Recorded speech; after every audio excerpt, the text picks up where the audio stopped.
Assalamualaikum warahmatullahi wabarakatuh. Perkenalkan, nama saya Fitriani Nurlaili dengan NIM 200631100028. Sebelumnya, video ini dibuat untuk memenuhi penugasan ujian akhir semester mata kuliah Inovasi Pembelajaran. Pada video ini, saya akan membahas mengenai metode pembelajaran yang menurut saya cocok untuk digunakan dalam kegiatan belajar di Madura.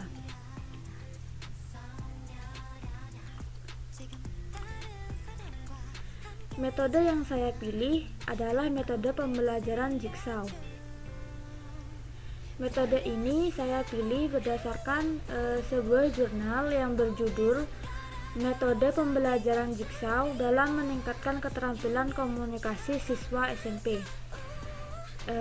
Jurnal ini dibuat oleh Hayu Almar'atus Solihah, Nurul Fiadia Koeswardani, Fiska Kenia Fitriana dari Universitas Negeri Semarang.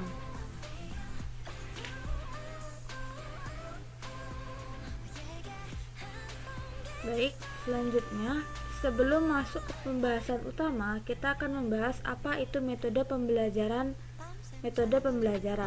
Metode pembelajaran adalah penyajian yang dikuasai oleh seorang guru untuk menyajikan materi pembelajaran kepada murid dalam kelas, baik secara individual atau secara kelompok, agar materi pelajaran dapat diserap, dipahami, dan dimanfaatkan oleh murid dengan baik. Selanjutnya, kita masuk ke pembahasan utama, yaitu mengenai apa itu metode pembelajaran Jigsaw. Metode pembelajaran Jigsaw adalah metode kooperatif yang memperhatikan skemata atau latar belakang pengalaman siswa dan membantu mengaktifkan skemata tersebut agar bahan pelajaran lebih bermakna. Jigsaw learning atau pembelajaran tipe Jigsaw merupakan sebuah teknik yang dipakai secara luas yang memiliki kesamaan dengan teknik pertukaran dari kelompok ke kelompok atau group to group exchange, dengan suatu perbedaan penting, yaitu setiap peserta didik mengajarkan sesuatu. Dalam teknik ini, peserta didik belajar dengan sebuah kelompoknya, di mana dalam kelompok tersebut terdapat satu orang ahli yang membahas materi tertentu.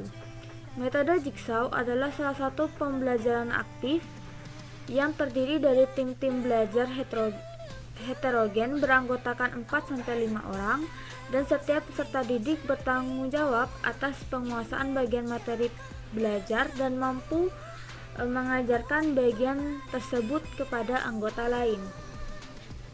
Selanjutnya, alasan saya memilih metode pembelajaran ini adalah ada beberapa manfaat yang akan diperoleh oleh guru ketika menggunakan metode Jigsaw ini untuk digunakan kepada peserta didik.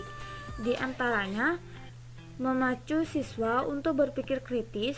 Yang kedua, memaksa siswa untuk membuat kata-kata yang tepat agar dapat menjelaskan kepada teman yang lain. Hal ini akan membantu siswa mengembangkan kemampuan sosialnya.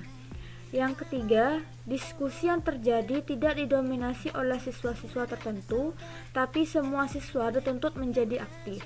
Yang keempat, Jigsaw dapat digunakan bersama strategi pembelajaran yang lain. Yang kelima, Jigsaw mudah dilakukan. Kemudian selanjutnya kita akan membahas mengenai langkah-langkah dalam menerapkan metode pembelajaran Jigsaw ini. Langkah-langkah dari metode pembelajaran Jigsaw ini meliputi 8 langkah-langkah.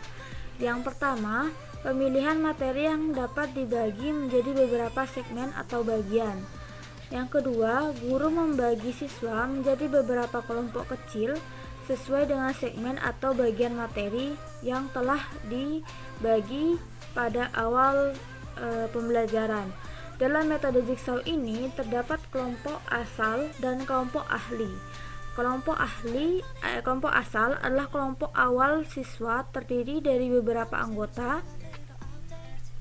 kelompok ahli yang dibentuk dengan memperhatikan keragaman dan latar belakang. Sedangkan kelompok ahli yaitu kelompok siswa yang terdiri dari anggota kelompok lain. Kelompok asal yang ditugaskan untuk mendalami subtopik tertentu untuk kemudian jelaskan kepada anggota kelompok asal. Yang ketiga, setiap kelompok mendapat tugas membaca dan memahami materi atau subtopik yang berbeda-beda. Yang keempat, setiap kelompok asal mengirimkan anggotanya ke kelompok lain atau ke kelompok ahli. Di dalam kelompok ahli, siswa mendiskusikan bagian materi pembelajaran yang sama. Kemudian, setiap anggota merencanakan bagaimana mengajarkan subtopik yang menjadi bagian anggota kelompoknya semula atau kelompok asal. Yang kelima, setelah pembahasan selesai, para anggota kelompok kemudian kembali pada kelompok asal dan mengajarkan kepada teman sekelompoknya pengetahuan apa yang telah mereka dapatkan di pertemuan di kelompok ahli. Yang keenam, selanjutnya dilakukan presentasi masing-masing kelompok dan dilakukan pengundian salah satu untuk menyajikan hasil diskusi kelompok yang telah dilakukan, agar guru dapat menyamakan persepsi pada materi pembelajaran yang telah didiskusikan. Yang ketujuh, guru memberikan kuis untuk siswa secara individual. Yang kedelapan, guru memberikan penghargaan kepada kelompok melalui skor penghargaan berdasarkan perolehan nilai peningkatan hasil belajar individual dari skor dasar ke skor kuis berikutnya. Selanjutnya, kemampuan abad 21 yang harus dimiliki oleh peserta didik. Walau menurut saya sendiri, kemampuan abad 21 yang harus dimiliki peserta didik adalah komunikasi. Komunikasi adalah peristiwa yang terjadi ketika manusia berinteraksi dengan manusia yang lain, yang dimana dengan adanya kemampuan berkomunikasi ini, anak mampu mengembangkan dan menciptakan relasi sosial baru secara efektif. Yang kedua, anak mampu berempati dengan orang lain atau memahami orang lain secara total. Yang ketiga, anak mampu mempertahankan relasi sosial secara efektif sehingga tidak musnah dimakan waktu dan senantiasa berkembang semakin intim atau mendalam atau penuh makna. Yang keempat, anak mampu menyadari komunikasi verbal maupun nonverbal yang dimunculkan orang lain atau dengan kata lain sensitif terhadap perubahan situasi sosial dan tuntutannya, sehingga anak mampu menyesuaikan dirinya secara efektif dalam segala macam situasi. Yang kelima, anak mampu memecahkan masalah yang terjadi dalam relasi sosialnya dengan pendekatan win-win solution, serta yang paling penting adalah mencegah munculnya masalah dalam relasi sosialnya.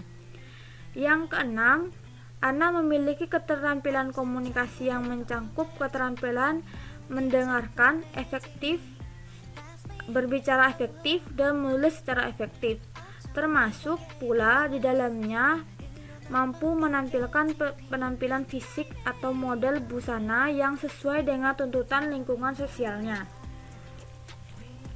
Terdapat beberapa akibat yang akan timbul apabila perasaan individual tidak dikomunikasikan secara baik, yaitu dapat menciptakan berbagai masalah dalam hubungan interpersonal, dapat menyulitkan dalam memahami dan mengatasi berbagai masalah yang timbul dalam hubungan interpersonal, dan meningkatkan kecenderungan untuk melakukan persepsi secara efektif, dapat menimbulkan distorsi atau penyimpangan dalam penilaian, dan yang terakhir dalam pengungkapan perasaan yang tidak efektif justru tersirat tuntutan-tuntutan tertentu.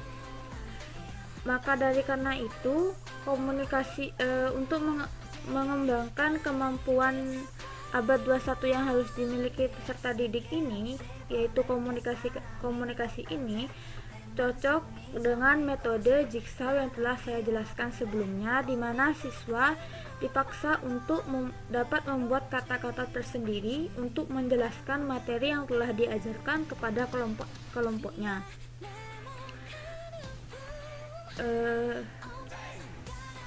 Sekian dari yang dapat saya sampaikan. Terima kasih. Apabila ada kesalahan saya mohon maaf. Wassalamualaikum warahmatullahi wabarakatuh.